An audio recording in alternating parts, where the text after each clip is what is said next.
us now is real estate expert Michael Hellickson. He's president of the Short Sale Company and, of course, Hellickson Real Estate.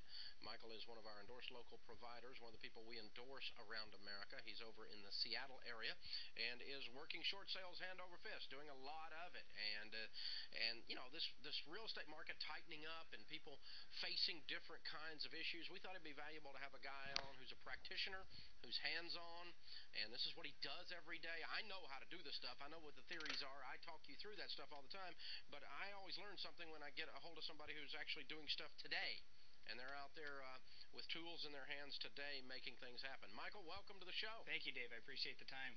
Well, awesome. It's good to have you, man. Thanks for being here. All right, let's start with the basics because the media has thrown around this term and has made a term that you and I have known for years. It's become like a household name in the last 6 months. Short sale. I'm going to short sale my house. Do I short sale? Should I short sale? Short sale, short sale. Are we having a sale of shorts? No, we're not.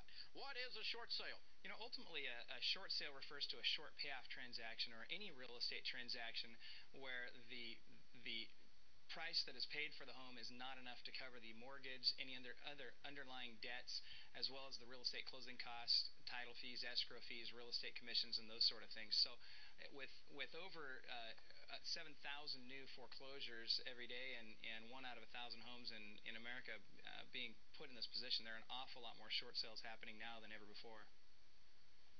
Hey, are you guys experiencing tons of this in Seattle? We are. You know, our marketplace is about 8 months behind the rest of the country in this trend. We were doing a lot more work in Florida, Arizona, Las Vegas, and Michigan about 8 months ago than we were in Seattle. But all of a sudden, our marketplace is catching up as well.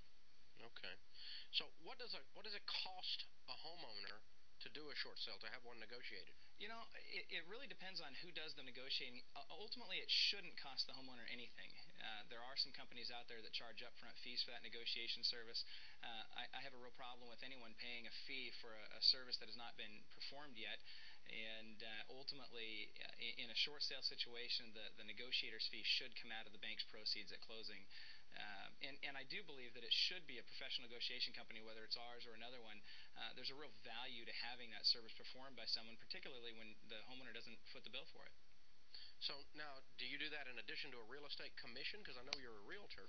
I am. You know, generally speaking, the negotiation fee comes out of the listing agent's commission, and the reason for that is historically, 17 years ago when we did our first short sales, it was the listing agent themselves that negotiated the short sale. And while that worked 17 years ago, today's market has become much more complex. The number of transactions the banks are dealing with have become so overwhelming that for a listing agent to try and sell the home and negotiate the actual short payoff transaction is almost impossible. It's just far too time consuming. A typical short sale can take upwards of 60 hours of staff time to negotiate, and that's really due to the banks being overwhelmed.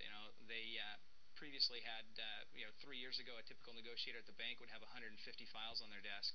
Right now, for example, at Countrywide, a typical negotiator at Countrywide could have upwards of 700 files on their desk at any given time. So what do you do to get your file to get attention out of 700?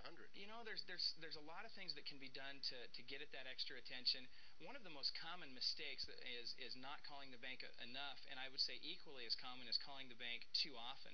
It's important to note that you're not dealing with a bank, you're dealing with a person at the bank. And like any other person, if you're calling that person every single day about the same issue that they told you they were going to get back to you in a few days on, they're going to get a little bit frustrated with that, and they're likely to put your file on the bottom of their 700 file stack and may not ever look at it again.